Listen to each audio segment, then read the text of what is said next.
Okay,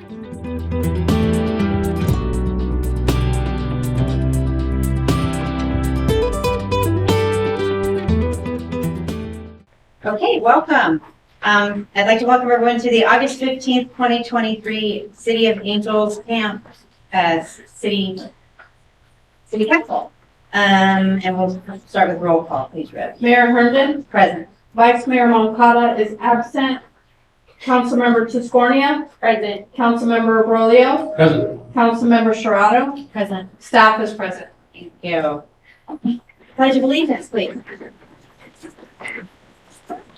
I pledge allegiance to the flag of the United States of America and to the republic for which it stands, one nation, under God, indivisible, with liberty and justice for all.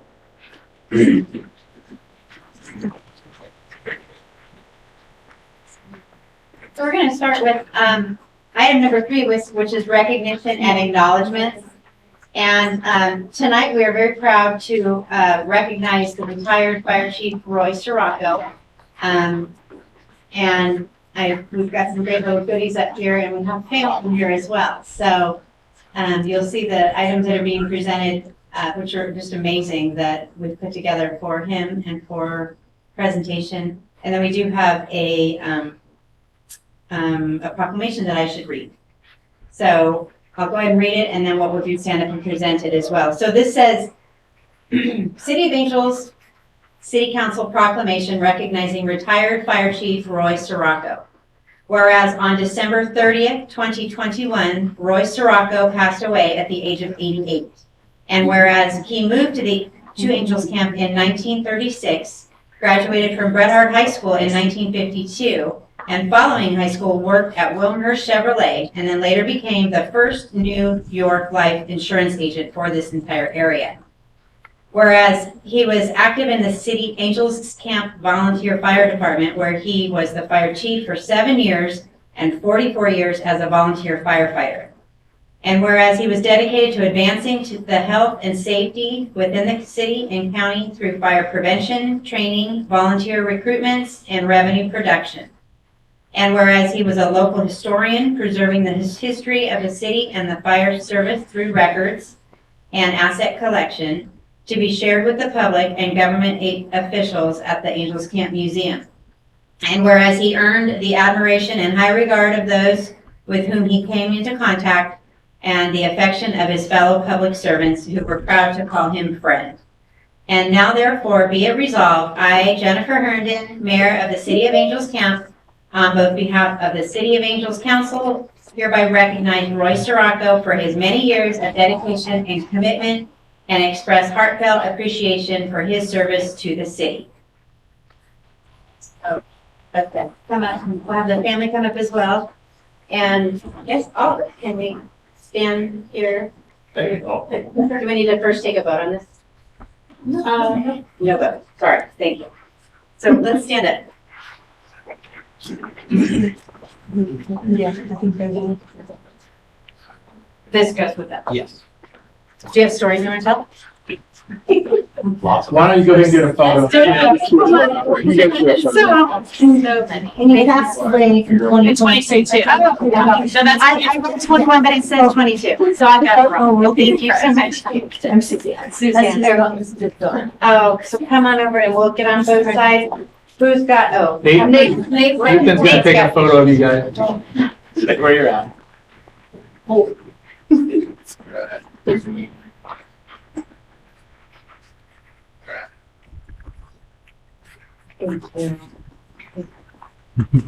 Yes. I want to thank you. It's hard for me. I counsel for this because he loved this department more than he loved life. He gives so much heart and soul to it, and he never got tired of it. And I know he'd be so honored that you did this part. Thank you so much. I don't really have stories. I just want to say something kind of like Loretta said. 52 years of service to the City of Angels Camp, 100% community based. Roy was always, this fire department is all about the community. And everybody needs to remember that people in the community, whenever they're in time of need, whether it was a 911, whether it was somebody's yard, roof, car wouldn't start, somebody at the fire department would be there to help them back years ago. It goes the same as today. That was his biggest thing. Even when he was done here, he'd come in that side door. He always made sure he had coffee on. He knew when the coffee was on. He'd sit down. He started coming in, and he'd have times when he'd come in, and a couple of guys didn't even know who he was. Like, this older gentleman keeps coming in on our days, just getting coffee and sitting down. Well, that's Roy. And then once that happened, they found out what water pressure on Main Street was. Were the faulty hydrants, not faulty hydrants, the hydrants with less pressure, where an engine can fit, where an engine couldn't fit, where you double A, where you need a single A, where you need to do this and hit a second alarm. That was the stuff that Roy gave to our community and back to this fire department and the guys and gals here. So that's, this stuff is gonna stay on the wall. It was from family. And we're gonna put it on the wall back there. We're waiting until we got done repainting and everything else up, so at a permanent home. So, yeah, Roy is missed and that, so. Thank you so much.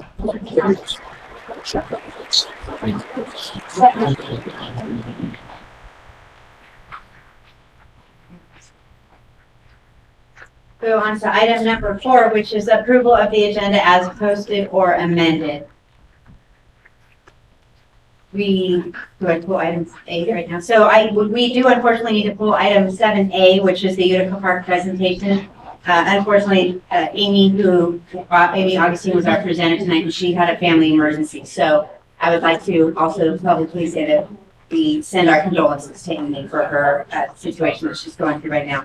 We'll be doing that at the next meeting, correct, Rebecca? Yes. 1st of September. So that's being pulled. Anything else? How was that? 17. Yep. Okay. So I'll be looking for a motion for approval of the agenda as amended. So moved. Alvin? I'll second. Carol? All in favor? Aye. Taking us to item 5, which is public comment. The public may address the council on any item of public interest not otherwise on the agenda that is within the jurisdiction of the city. No action may be taken. Matters to be addressed may be referred to city staff or placed on a subsequent meeting agenda, and speakers will be limited to 5 minutes per person. Do we have any public comment here tonight? Okay, go ahead and take the podium and state your name and I'm going to give this to the council. okay. My name is Mike Midbury. I live at 1840 Finnegan Lane.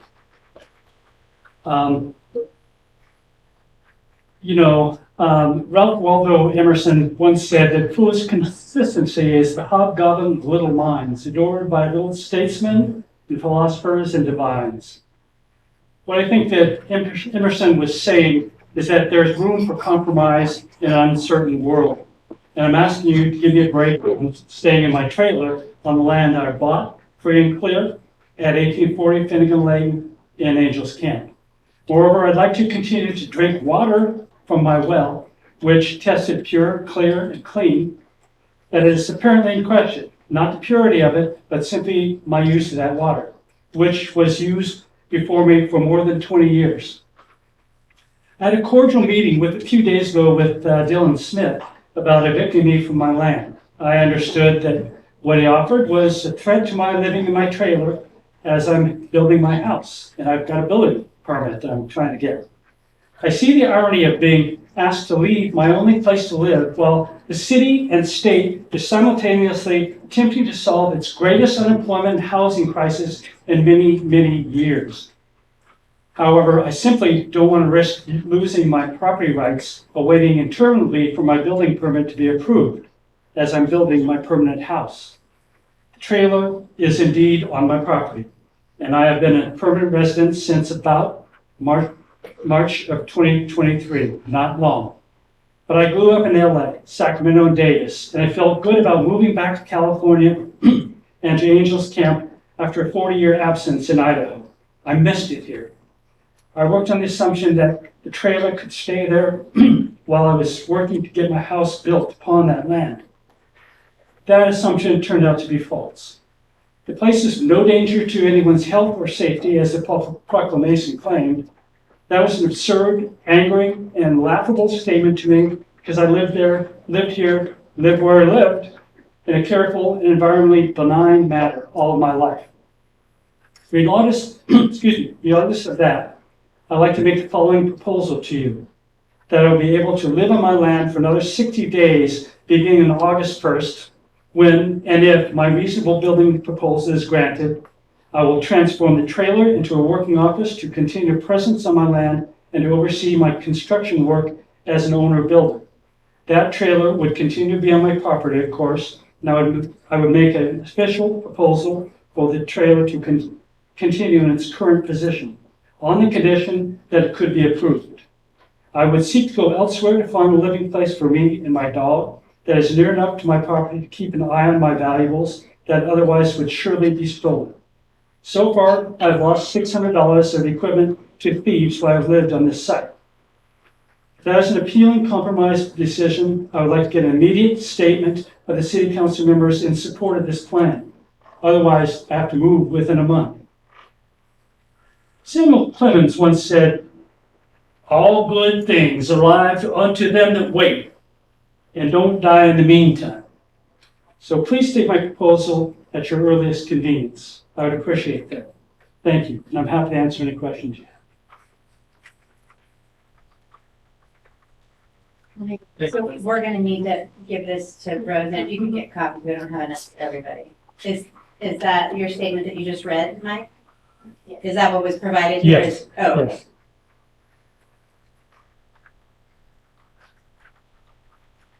Thank you. Okay. Moving on, do we have any other public comment? Okay.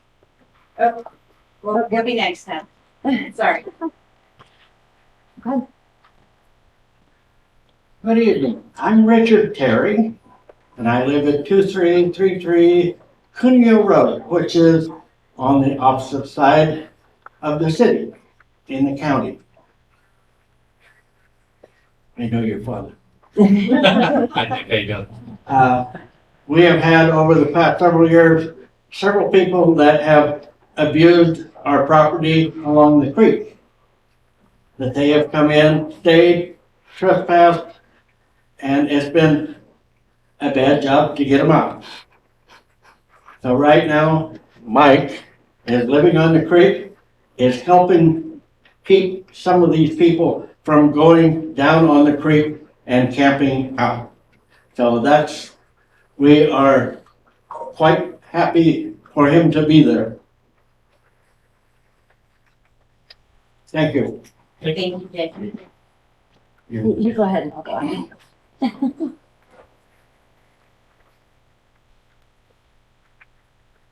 That owner of Kennedy Utica Lane. I'd like to say with Mike living there, it's cut down both police activity, reduced the amount of people abusing the property, not only his, mine, and others. And I would like to, extend it to a reasonable time of December. With him being there has been more helpful than harmful, and I think that it could be, it's got to hook into the sewer. I think he could work with the city. They have to hook under the sewer too, for the piece of property they now have there. And I think you could get together and join and cut everybody's costs down or minimize it. The water that he drinks, that well was there when it was annexed, not many years ago, along with your chairman of your planning department and commission, along with Popianos. Everybody's on wells. When they annexed it, understanding like they wouldn't fight the annexation, if you want to call it that. They could continue to use it as it has been, and the water and the city is going to need water extended, and then be a time maybe that Mike can hook up in a reasonably and use city water if that's possible. But I would encourage that the city look at it as a more of a benefit so far with him being there than harm. And I'd like to have you consider his consideration and even extend it so you don't have to deal with it. 60 days goes by pretty fast. And, you know, even city projects. So that's, if you have any questions, I'll try to answer my own statements if you want. Okay? Thank you. Thank you.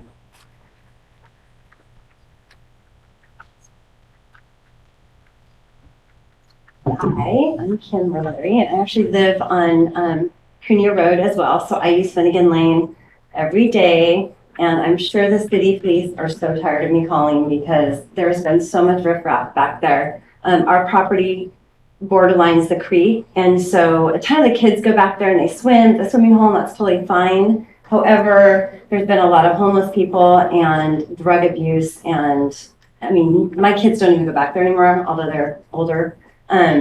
They used to be able to enjoy it, and now there's been needles and all kinds of crazy stuff. We just actually had the police relocate a family that was living back there.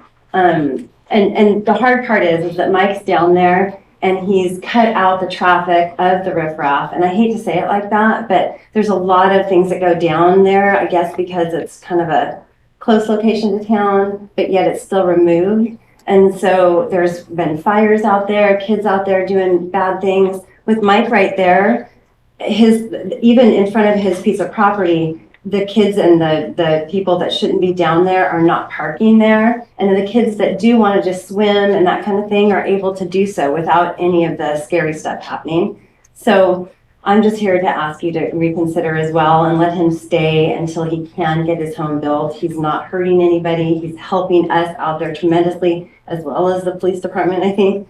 And we're just happy that he's there because it's been really challenging for the last, gosh, I don't even know, the last 20 years living out there.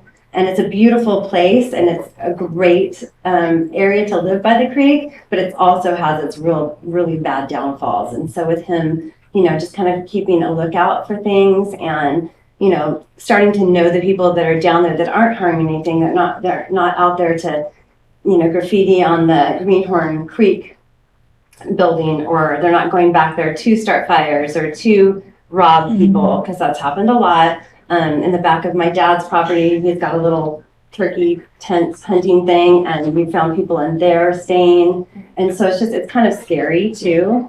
And I feel bad, Mike, that you are getting the brunt of this, but it has really been helpful for us, and we're here to support him because he's really helped us, everybody that's been living out there. So I hope you guys would reconsider. Thank you. Okay. Hi, my name is Andrea Simmons. I live on 1475 Finnegan Lane, and I take daily walks by Angels Creek down Finnegan Lane by Mike's place also. And I feel much safer walking there now that he keeps an eye on that area. I have also noticed that there's less graffiti in the area now. There used to be gang signs. They are no longer there. There was stolen vehicles just being dumped on that road, which is no longer happening. So I have noticed a lot of improvements since Mike has moved in March, and he's been keeping an eye on the area. So it's been much better. Thank you. Thank you.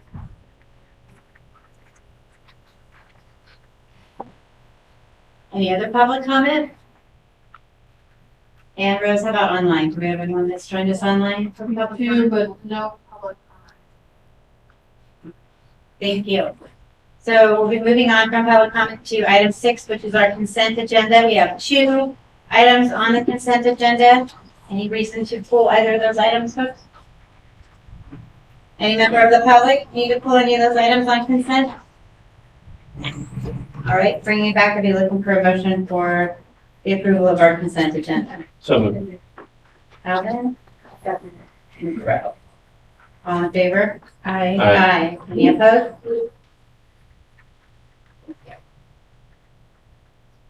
taking us to item 7B of our regular agenda.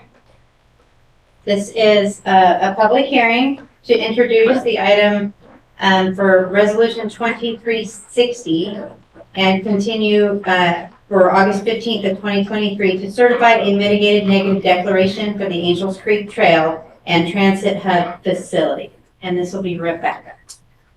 So Amy was not able to be here to go over this item. I did get a call from Matt Fachow right before I got here. So he is available to discuss, anything with regards to this item in terms of if there's any questions of the timeline, when we put it out, how long the public has had the opportunity to weigh in on it. If you had any questions about this, he is available.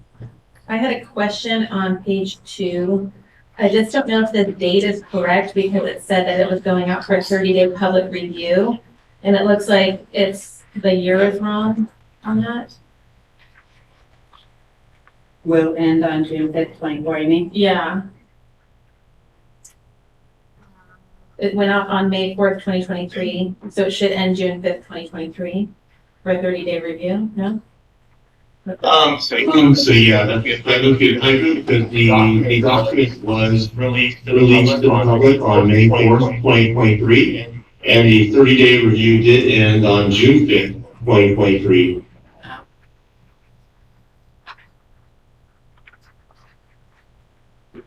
That was my thank you for that, Matt.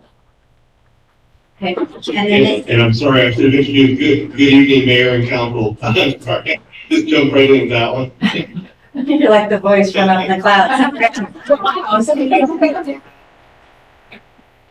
Any other questions? No. So then this is officially a public hearing, and we would like to open this up for public comment at this time. Any public comment? And anybody online interested in commenting? So this will stay public and come back on August 15th. No, this is the second reading. Today is August 15th. Yes. I know my date. Thank you very much. Okay, so were we looking for a motion to pass this this resolution 2360? I'll make the motion. Second? Alvin? All in favor? Aye. Aye. Thank you. Thank you, Matt. Thank you, everyone. Okay, that'll take us to item C. This is discussion and direction on Community Resiliency Center grant.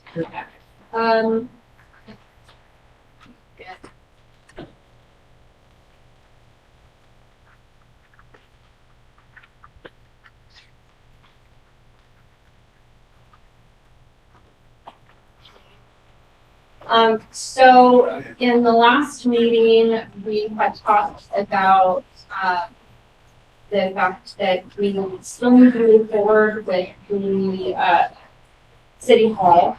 We know that that is not going to be, the $250,000 that was set aside isn't sufficient to do construction.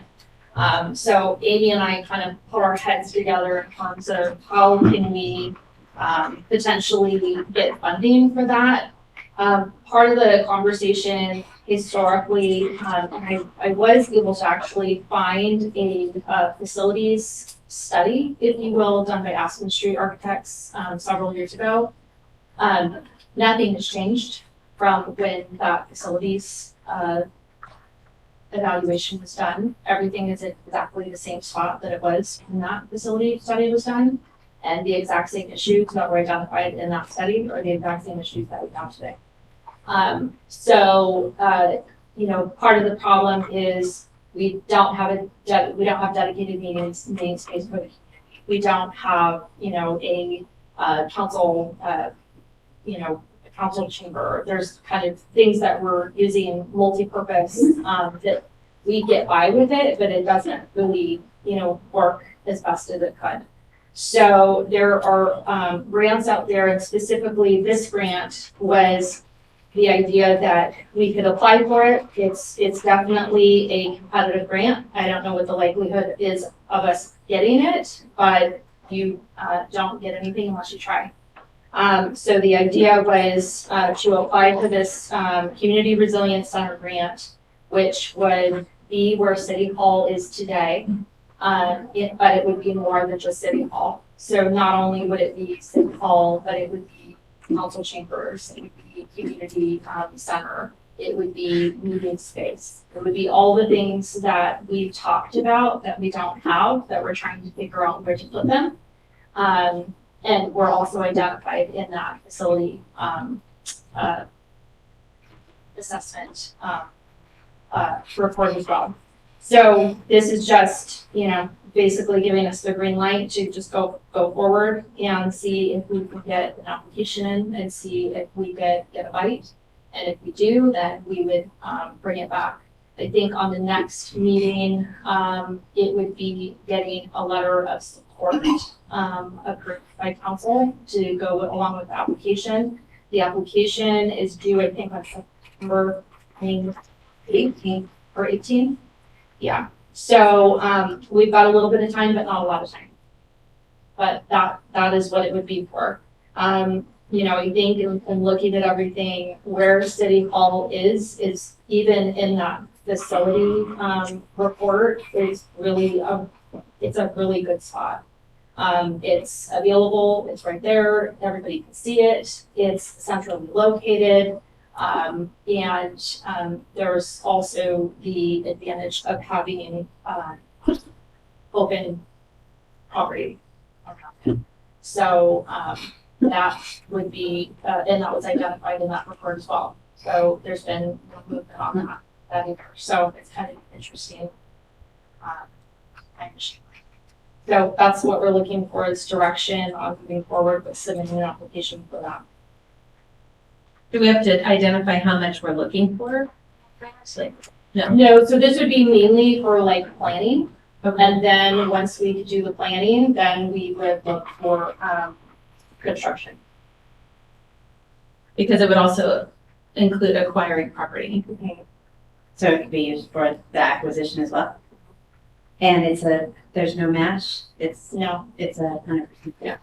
And then do we have to identify who we would be aligning ourselves with at this point? Or is it just, because there's some, Sarah Hope is listed in here. Well, we're talking about who in the community could benefit from it. It doesn't mean it's going to be theirs. Okay. It means that it would be available for the public to use it. And these are the types of organizations that would benefit from having that.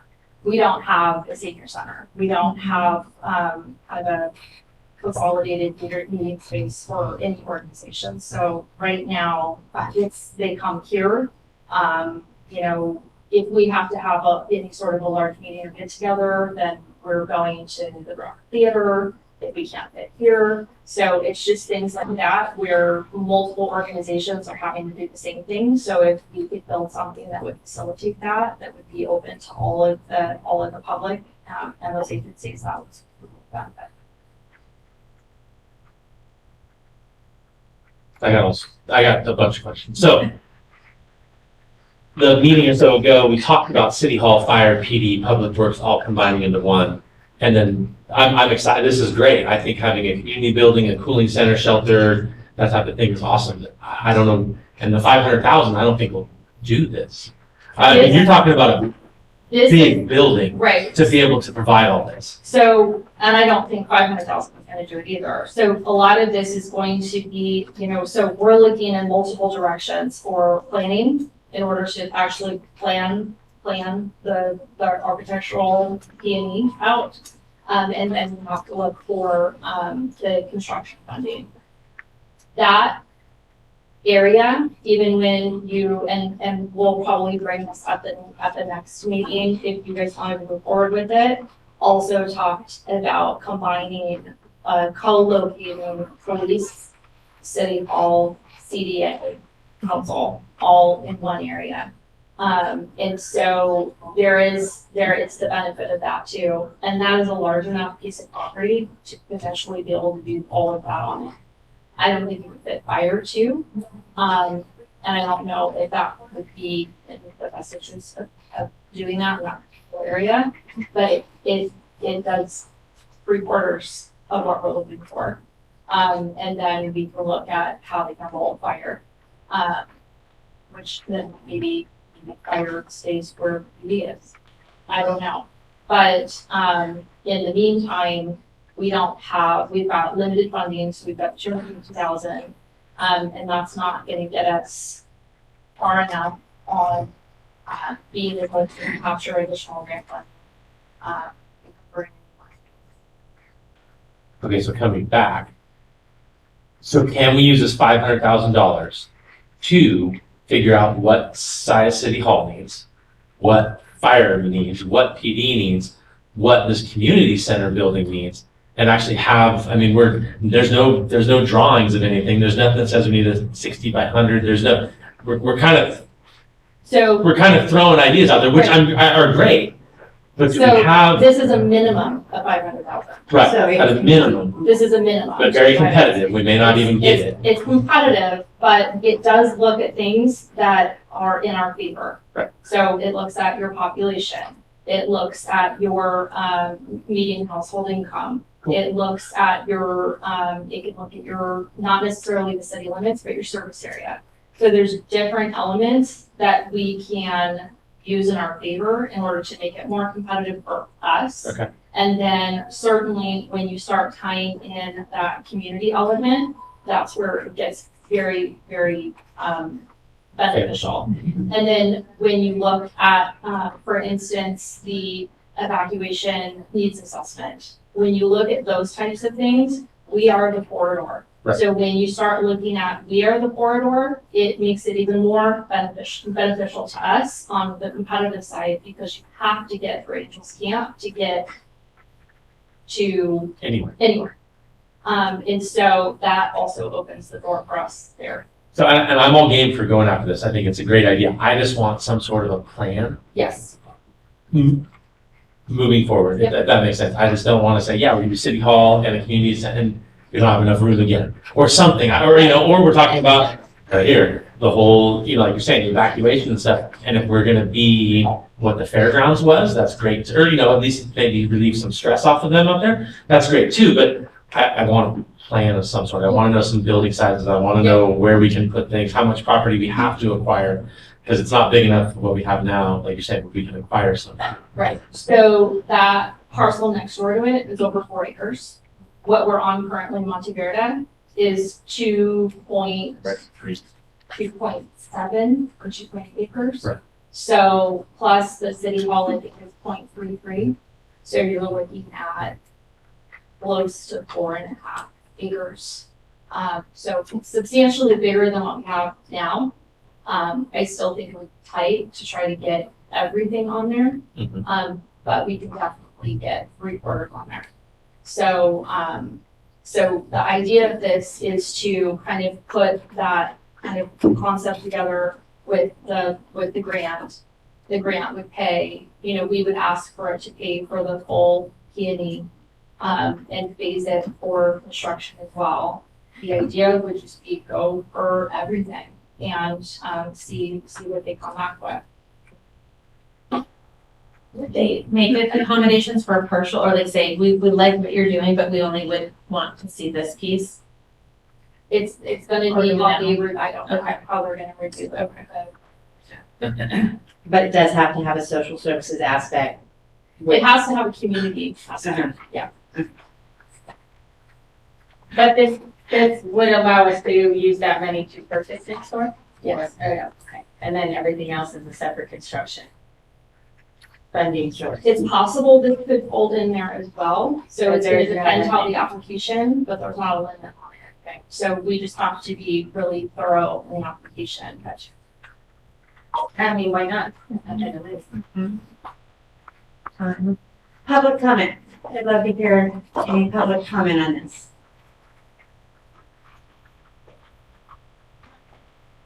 Saying no public comment? Anybody online? They're dropping off. Okay.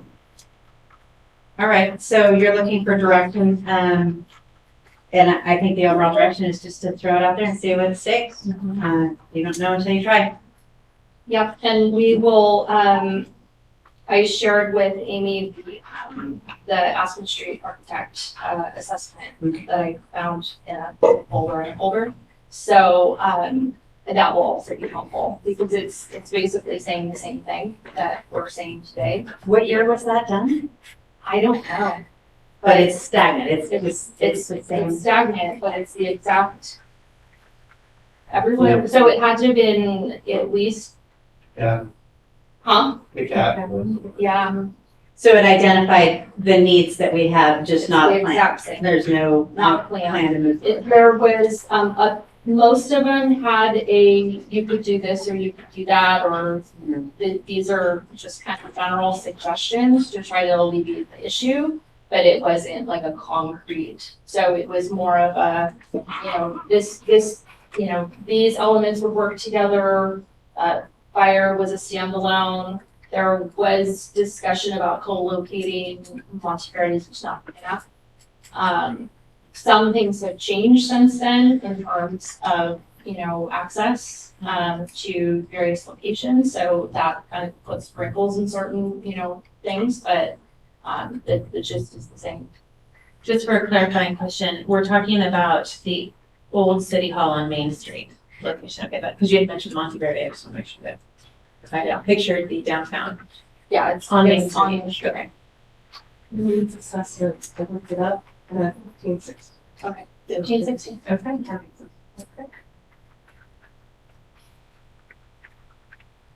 No, a while ago. Right about that. Thank you. Item D, discussion of the council and community comments on the evacuation access needs assessment draft. Rebecca? So this really is just, it was just a way for me to make sure you're aware that this is out there and that comments are being taken for August 31st, and to make sure that the public is aware.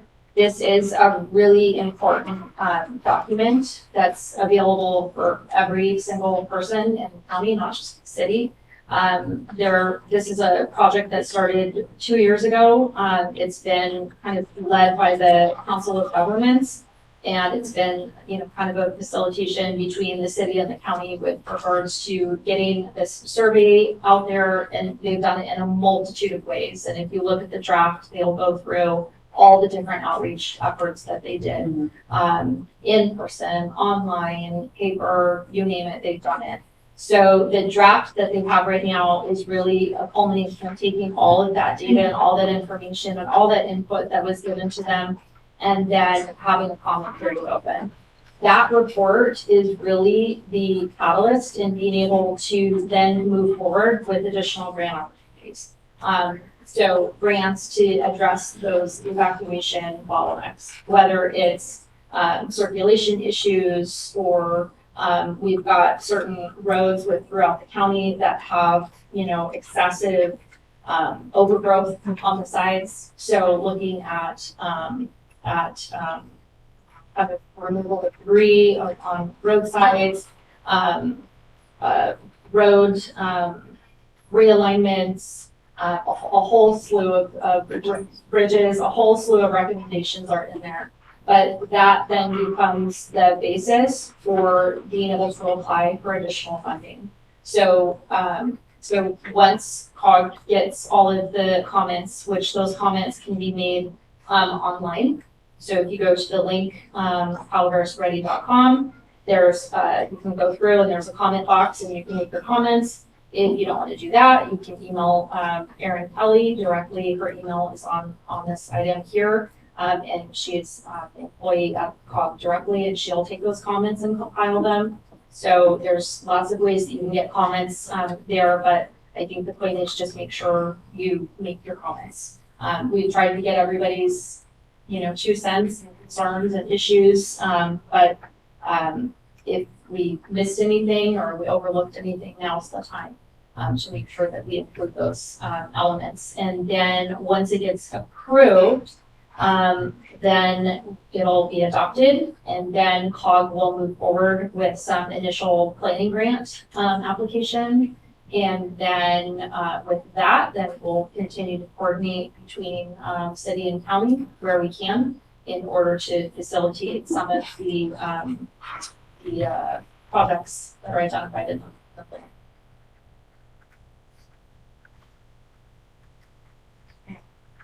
I do have one question. I'm familiar with this, and I think where my mind's going, especially in light of Maui, is about communication. And I know that we've always kind of aligned with the county, and I think it was Everbridge, and then it's something else and something else. Mhm. Maybe there's more than one out there right now. And I'm wondering if we need to, I think we need to absolutely make sure that there's another release of how to update your information and make sure that you're getting the information. Email's not always it, Facebook's not always it. Nixle, yeah, and Nixle and Everbridge and things like that, I think. So, Michael Mazzoni took over for Calaveras County OES. Mhm. So he just started A couple weeks ago. month or a month and a half ago. So he's got extensive experience in OES, from state OES. So he is aware of some of those gaps. Okay. That is an area that he is looking into.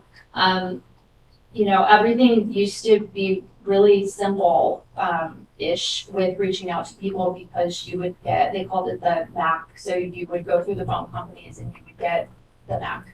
And it would have everyone's home number on it. You just upload it and call. And then people stopped having home phones and they all started having cell phones. And there is no MAC anymore because most people don't have a home phone anymore. They have a cell phone. So it really has created a gap, a void in that outreach.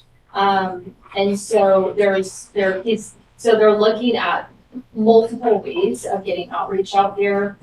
One will be, make sure you sign up and give us your cell phone associated with your address so that I can go in the database and they can track it. But they're also looking at, because the state system, if there's like a statewide emergency, they have your cell phone information and it's gonna pop up on your phone, you're just gonna get it. It hangs off the towers, right? But local governments don't have access to that. We know. So he is looking into if there's something that we can get or advocating for something like that for local agencies. So it's definitely on his radar and it's definitely something he's looking at. And Paradise was an issue, Maui is an issue. So I mean there's clear examples in our recent history of when communication isn't available, what can happen. So he's absolutely looking into it. Teresa talked and I talked about it. We're definitely, it's on all of our radar. Perfect. Questions, comments? I just encourage everybody to take a look at it. It's a lot of really good info. Public comments, if you can say it, go.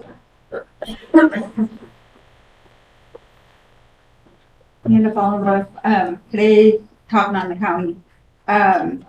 This is important for the public to comment on, but it's also a reminder this is an assessment for us to go after the money to implement this countywide between the city and the county. One of the things that the county did roll out this past year was Haven. I don't know if everyone's heard about that, but Haven is down by the exact zone your house is in. So, for example, myself and Tad are in two different zones. So when they send out the evacuation alerts, they could possibly be different, even though we're on two sides of the street. Mm-hmm. So that is another alert that's been going out, and in fact, it's pretty neat. You can download the app right on your phone and see exactly where the evacuation notices are going. But the biggest issue has been just people not updating their information. They move, they don't update, and making sure that they have the most current product that OES and emergency services are pushing out. And I think, from the emergency side, they've been keeping some of the other ones because they know that people have not transitioned over, so they are blasting multiple fronts, but the goal is to transition completely over to Haven. Thank you. The other issue that is an issue is we have a lot of tourism. And so people are coming up from out of the area. They're not even thinking about enrolling or registering. They're thinking about beach. So that's kind of the other piece where he's trying to figure out how does he get hold of, people within an area so that we're not just focusing on the residents, but we're focusing on everyone, whether you live here or visiting. Okay, any other comments or questions? All right, thank you for that. Moving on to 7E, discussion and approval of existing agreement with ClearGov for budget preparation and monitoring software. Michelle? So, about 8 months ago, I attended the demonstration on the software looking at two parts. One part would be a dashboard to monitor expenses to budget that you could go to each head. And then the second part was using that then to build your next budget. So the software used to work directly with Springbrook, and Springbrook, which is our accounting software, recommended ClearGov as a third party. They've now pulled that back and are doing it in-house, and ClearGov still works and knows the software well, and it still talks with one another once you get that all set up. So then you would be able to pull out live data, or just automatically refresh in the ClearGov software, and you can start building your budget. It does forecasting, expenses, all throughout the year. You can start building the budget. And the budgeting book, which is the second part of the software we're looking at, actually puts together a very nice, robust, interactive budgeting book, which you can then put up to your website, and people can go on, and it drills down and goes into the details and brings up nice graphs and whatnot. But it pulls all of this together, which is what we're currently doing in Excel. It's a lot of hours, a lot of work. But one of the biggest parts is getting the data out of Springbrook. It's not easy. The reports in Springbrook are not easy to pull the data out of. So you're literally having to do queries and in sections, and then also getting it back in. I just updated the budget back in, and you had to do department piece importing it back in. So this will seamlessly talk to one another once it's set up. The other piece is we held off for a while because we were going to be going into our next budgeting cycle when I first looked at this November and December of last year. And so one of the pieces we held off on was because we were hopeful with the upgrades to Springbrook that we would be able to set up dashboards for all the department heads. And that was part of our strategic plan of financial goal, to get that information out to them. So in doing so, we've had some training on Tableau, which is their dashboard. Springbrook has a third party they're using. And we've not found it easy to work with. You can get globally for the city, but to drill down to the individual departments and set up individual dashboards, so it's not as, police only. It's not been easy to work with, and it's not something we've been able to roll out.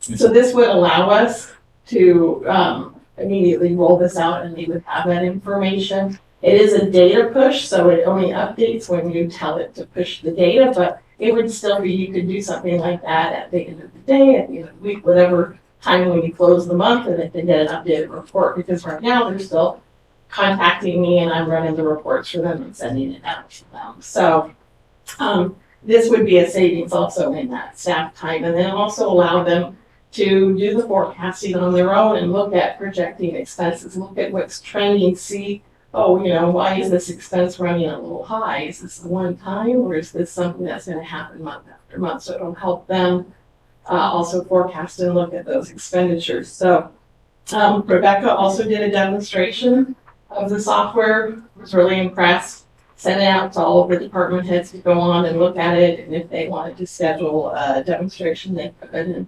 And we received positive feedback about utilizing this and going forward. So the cost for the year, there's a setup fee of $2,880. That's a one-time cost. And then going forward, they're adjusting 10 months of the year for when we'll start. So it's not full now. It's 9,533, but then going forward, it would be 11,440. Now, not only looking at the time it takes to say this, I know like importing the budgets took me about 10 hours. And I don't know how many hours it took me to pull the data out, but it was significant. And then also you're using Excel and you're building that budget book from Excel, so that takes quite a bit of time. But we do have a piece of equipment that we have in the general fund plan for this year that we're not going to need to spend. So we have a savings of about $24,000 in the budget there that we won't be using. But then going forward for next fiscal year, we are no longer going to be using GovInvest. Right now, they're offering some software, and we were locked into a 3-year contract with them, and we're not going to continue using that. So next fiscal year, we'll have a savings of $12,000 of not using that software, which would then could be replaced by something like this ongoing. It's about a wash. So we're budget neutral for the actually, no, so piece of equipment and ongoing, we're budget neutral. And it'll be Springbrook and this. And they're tandem, they work together. They are still using Springbrook is a financial system, so that's what we use for accounts payable, accounts receivable, running payroll, utility debt. This is taking all that information and being able to put it in more palatable, easier to understand. Dummy down version. For non-financial people, that they can look at it in a more aesthetically pleasing way than a bunch of numbers. So the plan was each department should easily be able to open something up and see where they're at with their budget to know what kind of requests to make at any given time, and this will make that more readily available. The other one was too many numbers. The other one was too much setup. And you need to have a fairly techie, so we don't have an IT person in-house that's gonna sit there and do that, so, that means it'd be me, so there's other things I need to go through. We upgraded to the new, better Springbrook. Springbrook's not going away. Yeah. The nice part with the budget book too, I'm trying to think who else is using it. I think the county of Tuolumne might be using it. But it's, so right now, if you go to our website, there's the PDF version of the budget. And you can go through it, and I tried to make it as user friendly as possible. It's got a table of contents, and you can click on the number and we'll take it there. This is far more interactive, so you can actually put it on your website, the budget book, but it's interactive for whoever's looking at it. So if they only wanted to look at police, but it allows them to drill into whatever they want to drill into. And it's all static information because it's just transactional information that is what it is then. But it's far easier for people to get information and look at information, whether you're public or council or whoever. It's a lot more intuitive and a lot easier to look at. Are we able to go in and look at where we are, like based on against budget at any point, or is that? We haven't set any of that up, and that's what she is providing on a quarterly basis too. Yeah. So. But the department heads can see where they are based on where their budget is and how much they spent so far. Yeah. And you won't do from Springbrook to Excel to. No. No more Excel. This will take from this will bypass Excel. Excel and pivot tables and all that fun stuff. And it'll put all the tables you want. Queries out or information back in. It'll be a direct link and talk to each other. Update once you. Right, you update it once a week whenever you want it to update. This software has another module, but we're not interested in biting that off yet. But it's actually a tie-in between your strategic plan and your budget. And we will be working with, Citygate here I think they're gonna come, in September to start working through the implementation and, identifying the metrics with departments on the strategic plan objectives. But there is a software element, it's not very expensive. It's 4,000 or kind of something, but it does tie your strategic plan objectives based on metrics to departmental budgets. And so then what happens is if you wanted to know, and then even when you budget, you're tying it back to what That actual line item, yeah. what objective is it? And then you can start reporting off of how successful you are in terms of those metrics, which is also a really good communication with public. When you're trying to update them where you're at with your year one, tier 2, tier 3. But we're not finding that out yet. And the software is endorsed by DFOA, the Government Finance Officers Association, so it's a pretty high award to be endorsed and supported, and it falls in line with they put together where your budget and your audit, you can receive certain awards and be recognized in throughout the nation. And so this is part of supporting all of that, Green Club for Higher Level of Excellence. Members of the public, any comments on this item? All right, so discussion and approval, you don't need a motion, or you do? Yep, you do need a motion, okay. Move to approve, moving on with ClearGov. For the numbers included? Yes. All right, I'll second that motion. All in favor? Aye. Any opposed? Passes 401, Rose. Thank you. Item F is to approve resolution 2367, authorizing the county tax collector to place the county tax bill delinquent accounts for water and wastewater per resolution 2231. I'm just glad right? 60 days isn't that long. So last July, we approved a resolution that would allow us to put delinquent accounts 60 days or greater on the tax roll. And so annually, we came up to the date where this information is due to be turned in for the next tax roll. And so all of these customers have received 30-day late notices. Some do not currently have water services on. They've been shut off. Well, all should be shut off, right? Right. Are there some that aren't shut off? So it's like if I put my utility on. So in general, if you can't shut someone who only has sewer service off, right? But you can shut someone who has water or water and sewer off their water.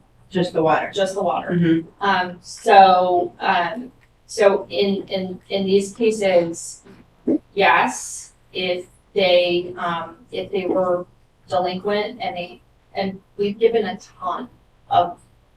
So if you look at this page, this is not what the list was a year ago. Right. Or We had to 6 come months out of ago. COVID. Yeah. So, I mean, Or even what we originally did. Well, did we offer incentive too? We The offer- incentive program that we did through everything. We've applied for grants, so I think we got $80-something thousand from the state for arrearage. Through APTA, with the LEWAT program, $38,000. We have offered payment plans. We have the customer assistance program.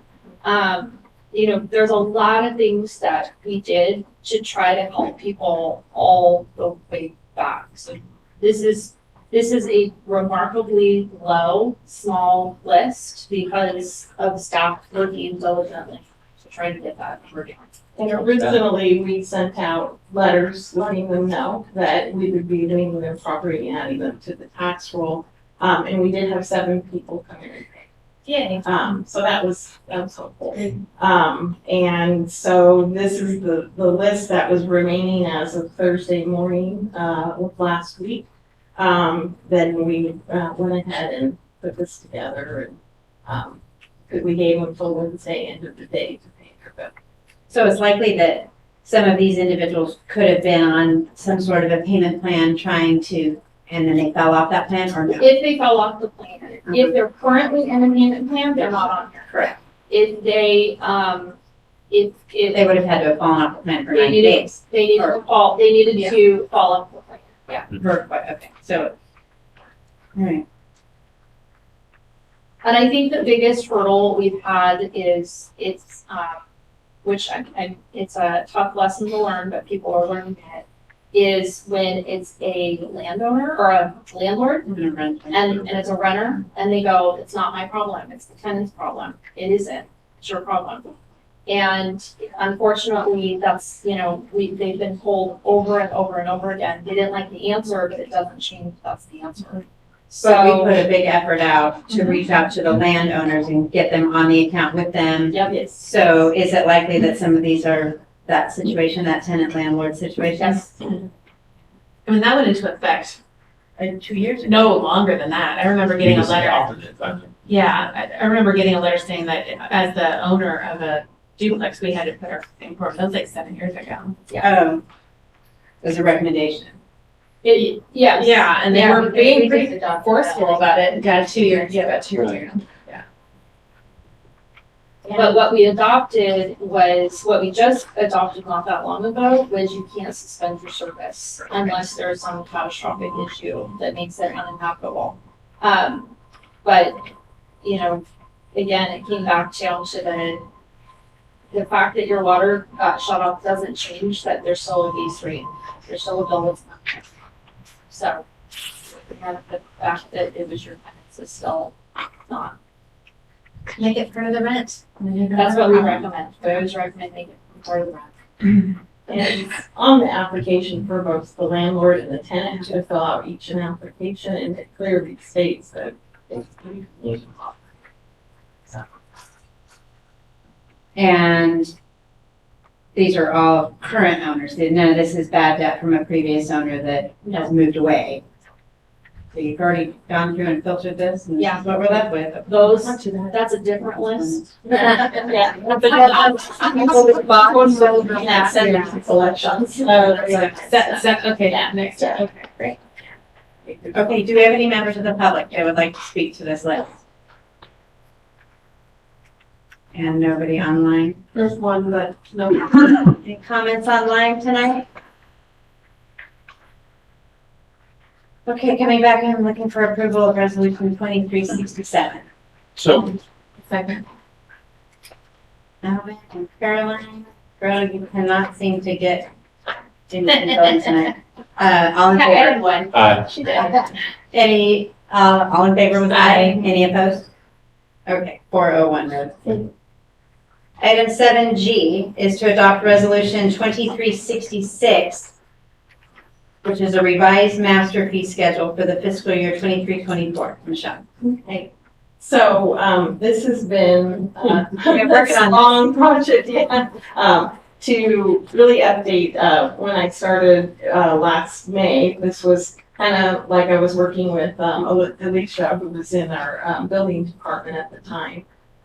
Getting the original list, updated, and there were several items, and so kind of took it upon myself this year that I would help clean up that list, and so I've been working with Caitlin in that position, and she's been taking it to Amy and to Randy in the building department, and also Irma to get feedback, and I've been taking it to all the department heads, trying to consolidate it, because the list was quite frightening, and there were quite a few things that were listed on it. It would be very confusing as a person coming in to pay fees. It was confusing for staff to understand how these were calculated. So what we tried to do was look at things and get feedback from like Randy on common building permits, like what can all just fall under a general permit that we don't need to add additional fees for. We also did research for Calaveras County, Jubilee County, we looked at the city of Jackson, we looked at surrounding city of Sonora, then we went a little bit farther out and looked at some cities in Northern California, some in Southern California, just to kind of look at to see if we were, our methodology or whatnot was within reason. And then Randy also had his building official kind of review and look at all those building fees at CSG just to kind of give a final, like, do you see anything? So some of the things that we realized in talking to everyone that we were missing were things like we get requests all the time for express rush. And so it's defining what is a rush and then charging a little bit more if we have half the time to get a building permit out, or half the time to issue something that we need for a special event or whatnot. So we did add some additional late fee charges if you're asking for this express service, because staff has to basically drop what they're currently working on and rush that. And then also we're finding that if it requires an outside consultant like CSG to look at it, they charge us an express fee if we're around 2 weeks of getting a turnaround. So we're, we also were looking at red tag violations when they come to, come back to get their permit or get the correction. We had no type of penalty for that. It was just, pay your fees. So then we were looking at things we were missing. Like there was a re-roof, but there wasn't anything for commercial re-roof.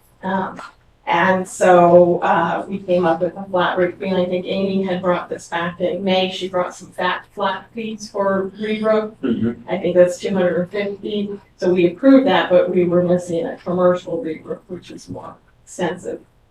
And then just kind of combining, we had some different pool rates, so we broke those out. And so I tried to give you at first here just a comparison of this is what these are the significant changes that we made. Otherwise than that, we used the same methodology of applying the cost of living increase to the current fees. I took out the cents because it used to drive me crazy that it was like $90.97, so we rounded the cents so that it makes it easier in calculating those fees. We made this to be effective September 1st, if approved tonight. That allows time for Caitlin to take it back and update iWorks, all of the fees, and we can publish it. I did, if you go down to the page where the actual fee exhibit A for the fee schedule begins. So we changed the formatting. It used to look like this. So it was very busy. So we changed the formatting of it and broke it out a little further so that we can actually not only will post the entire fee schedule on the website, but we can go to the building and planning and just have those fee schedules available there before it would include the full fee schedule, that they can just have their sheet that applies to the fees on that page. So we're going to break that a little differently. We also added rates for city employees. That was never defined on here. And it includes the burden, so it's a burden rate, and so it calculates the overhead costs and the fringe benefits for that position. So we have a building technician or the city. Now, the consultants are at cost. There's no markup on that. We're just charging them what we pay straight across. The only error I had realized in here that I need to update is for the legal fees. I calculated what the current legal, if we were to use a consultant, and that is at a rate of $299, and this was left in here from the old rate, which was $150. But our cost is $299. So you're changing that? So I will update that. Yes. That's on page whatever. Page administrative fees. Yeah. No, it's $299 is what you said? Correct. And that's actual cost. Okay. So that's the only change. That was the biggest increase. Everything else was just an adjustment. To make it or an even listener. number. Yeah. Or clearing it up. Mm-hmm. Thanks for rounding up the numbers. You're welcome. And then, for the park, that was, I did a little bit of research on that one. I used Murphy's Park as a comparison. They had listed their different rates for the picnicking area, the HUD, the entire park. To kind of come up with a basis and look at that deposit, because I think we had an odd amount for a deposit. It was like 494. 442.43. Oh, 442. That's what it That's what was. The deposit was for the park. I got a weird For the question. kitchen. What's the kitchen basic and fully equipped? What's So the basic kitchen is the part that lifts up and you get the stove and the refrigerator. But we also purchased additional equipment that won't necessarily be available unless you want the full commercial kitchen. So it requires an ice maker that requires Public Works to go, and because it won't always be connected to the water for purposes of not always having to clean it and keep it running and whatnot. So they'll get it ready. There's a meat slicer. There's commercial kitchen tools, bowls, pots and pans, serving tools and whatnot. So you have the access to all of that if you'd like a commercial kitchen. And so I looked for rates around this area, or in Sacramento, Stockton, different places of what a cost would be to rent a commercial kitchen. That included. So that's where we came up with that price. So if you just want the basic part, the refrigerator, the stove, the little pop area, then that's your basic kitchen. I have a question about that. Do you have to rent the kitchen and the gazebo part separately? Correct. Okay. So if you wanted to have a party and actually work out of the kitchen, you have to rent those spaces. Both spaces. And then if you're having over 99 people, that's a special event or 100 people. So do you have to pay a special event fee also? Less than. So the special event permit, we have a definition down here for activity within the city limits, which that would fall under. So it doesn't pertain to the park. For if it depends on what type of event you're having at the park, and that would be determined by the planning. Okay. Yeah. But it's more so like you're gonna have tents, you're gonna have music, you're gonna have a DJ, you might bring in catering. Okay. But if someone was having a birthday party, they wouldn't have to have a special have that. They would just pay for the kitchen and then the covered area. Correct. Okay. So they look at. But if you're having something like, I know, An event where you're. or it could be a fundraiser, and you're having people come, then that's special event permit. I think the quarterback club used to do stuff down there. Oh, yeah, that's right. Yeah, I think that'd be. Pre-COVID, there were all sorts of things. Yep. Free bill.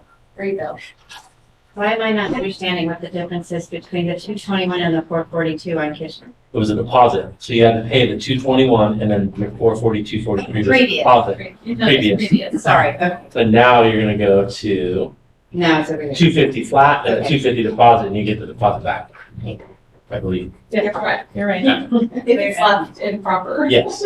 There's no holes in the wall. Clean. Yeah. Okay.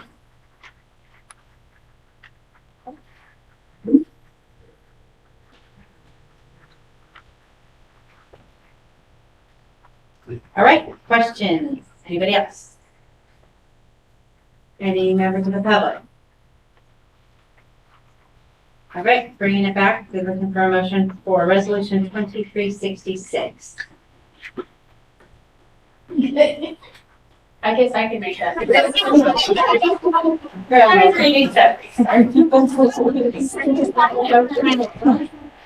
was reading All in seconds. All in favor? Aye. 401, Rose. Thank you. Sorry, I was wondering why there's a police fee. What do you charge, what's the chief get Concealed charged carry. for? It's Oh, gotcha. He has to sign an ABC Gotcha. license, there's, I was wondering if it was my helmless calls. Item 8. To approve the updated agreement for sale and delivery of water between Utica Water and Power Authority and the City of Angels Camp. Rebecca, I'm sorry, Rhoda. Rhoda? Yes. Thank you. So originally, the contract was brought to you on July 19, 2022, and you all agreed and signed it.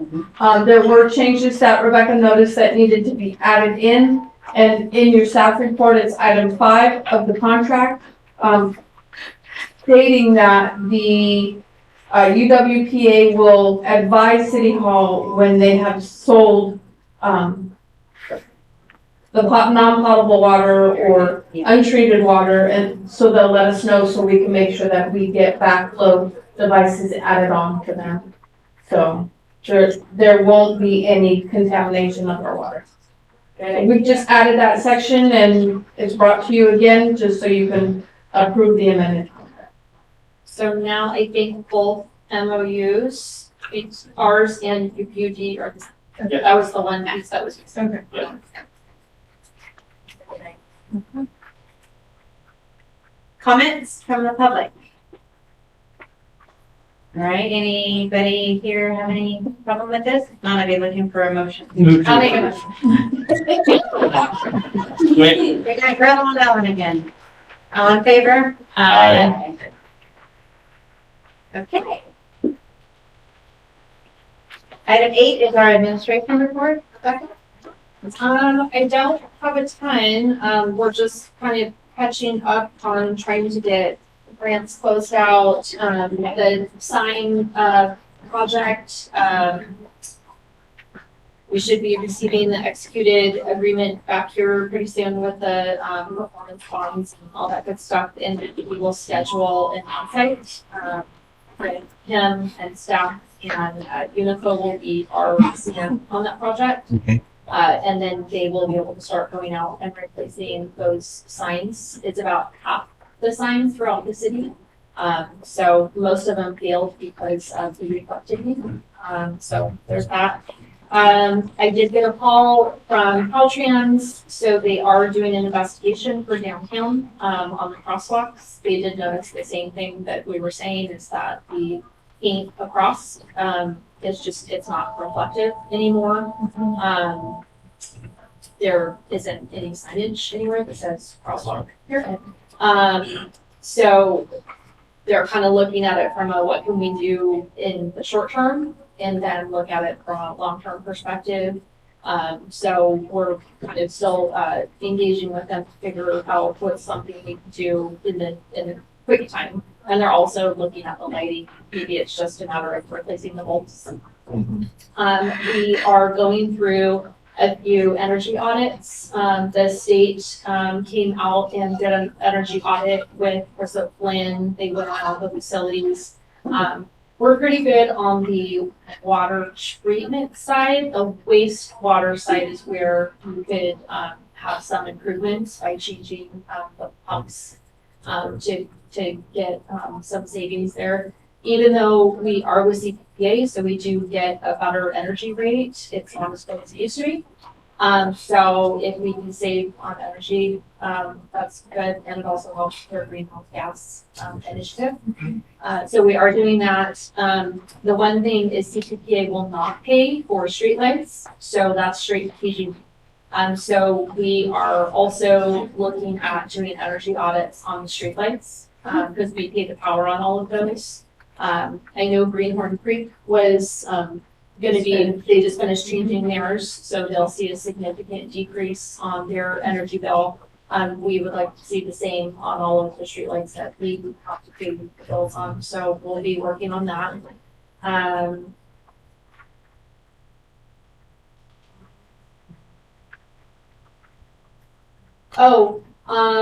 We are continuing to work with among staff and partners on various projects. What we're identifying is we have the sidewalk project, which is a Caltrans shop project. We have the 4 and 49 mobility project, which is a Caltrans project. And then we have our own water and wastewater projects. They're starting to overlap, which is good because we're identifying it because we're all talking. So the When nice you're not, then it's It's bad. bad. On it's bad. So I'm a big advocate of dig once. So, we are, so Mass Satchow is going to coordinate, an onsite with Caltrans to come up here and do a walk with staff. So we, can get everybody on the same page where there's, water lines or wastewater lines that we want to go ahead and maybe replace before a sidewalk gets laid or move them. And so we're gonna do that, because if it's open, then it's open, and maybe as well do it. So, that's kind of exciting. Someone made the comment, like, what are they gonna do with us all, coordinating with each other? That's crazy. So, that's exciting, because we're all seeing it, and we're all working really well together on those projects. So, we're continuing to move forward on that. And then on the sidewalk projects, we've got it down to, we're now looking at landscaping. So obviously we're trying to find low maintenance, hardly needs any water, doesn't shed a leak. So we'll see what. Yes. Hardscape. So we're narrowing that down, and that will be the last piece of that particular project for California as well. Oh, we did have the employee event. It was very well attended. We had it at Gateway Park, which is a lovely park, for anyone that wants to visit it. It's, even though that giant, amazing tree is not there anymore, which was really sad. It's probably why you shouldn't water oaks. It was great. So we had a barbecue, the fire department helped, our chefs out there, Michelle and Rose did a phenomenal job, coordinating everything. We had a couple of council members there, so thank you guys for coming.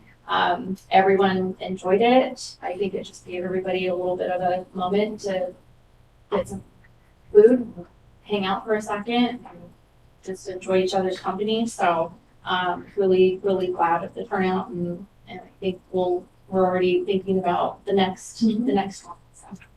Can you talk about? Yes.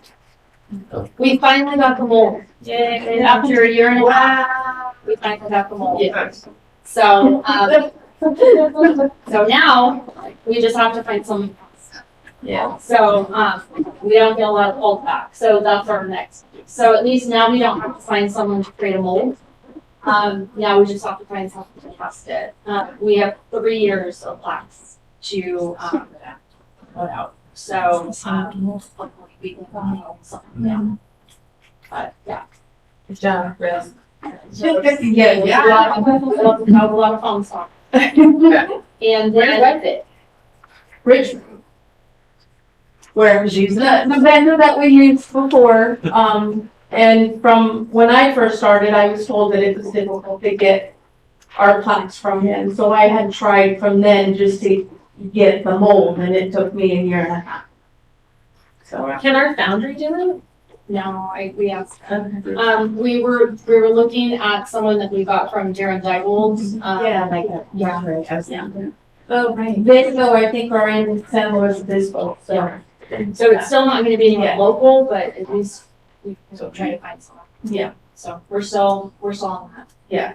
And the only other thing is, our homepage, right on the front, there's 3 buttons: business license, building permits and planning applications, and code compliance. Those 3 buttons go to portal. That's all you need. So if you ever have a complaint about there's a homeless person, there's a car parked somewhere, there's some sort of complaint, go in there, you can fill it out, upload a picture, and it goes straight to code compliance. And then that goes to our code compliance system.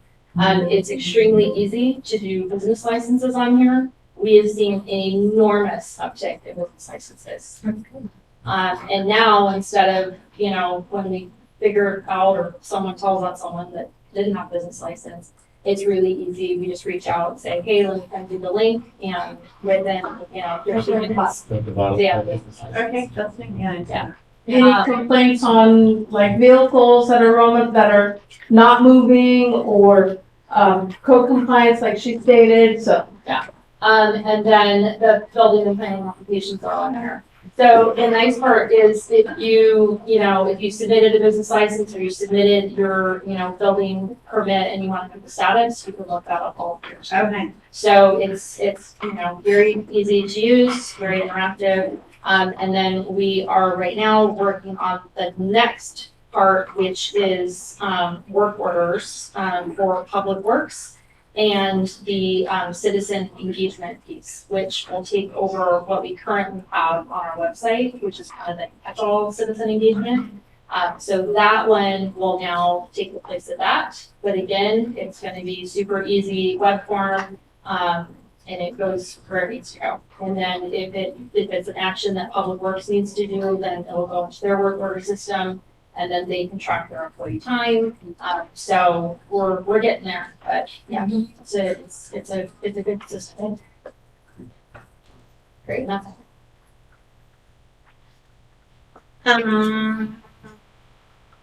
Council report. Alvin, start with you. Okay, I had Calaveras Transit, which there wasn't a whole lot on that, other than we did buy a piece of property. And we will be moving forward with that, building Calaveras Transit, and it will also be where COG will be housed at some point. Now we have that plan and moving on with that. That's pretty exciting. Sandra? Yes, it's by the old airport. Yeah, since you're going up.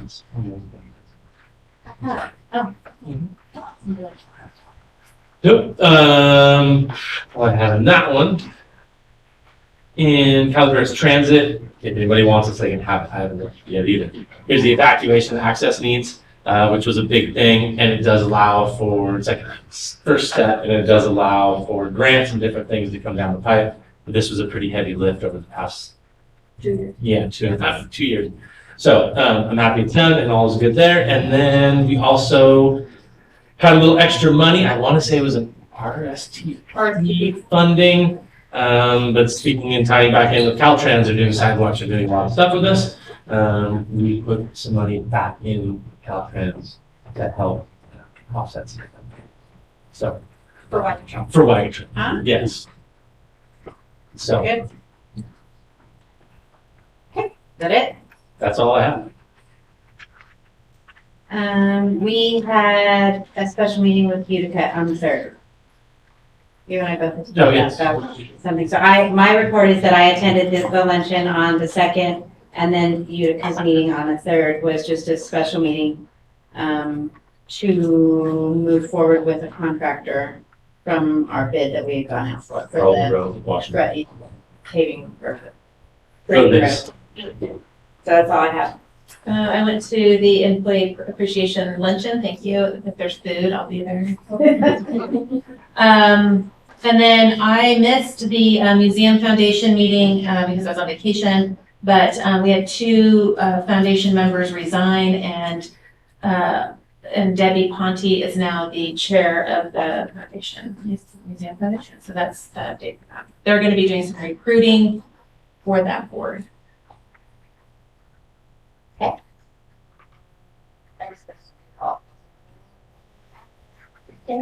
I totally forgot. Yeah. It seems like it means a lot. Like that. It seems like it's every other week. Yeah. I know, 1 o'clock something. Yeah, that's it. I don't know. I got one more thing. I forgot I missed one.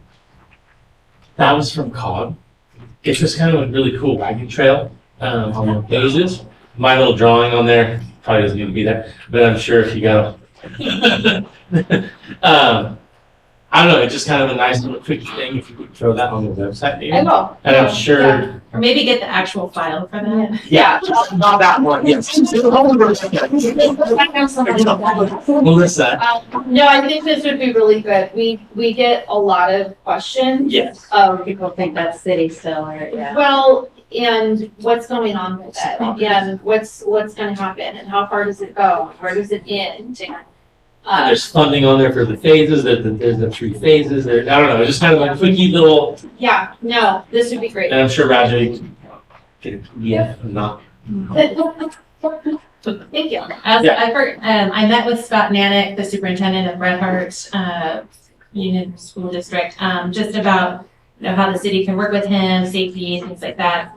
School's starting tomorrow, so yay. Which reminds me, yeah, with school starting, just remember traffic. Yeah. Like the traffic is all gonna.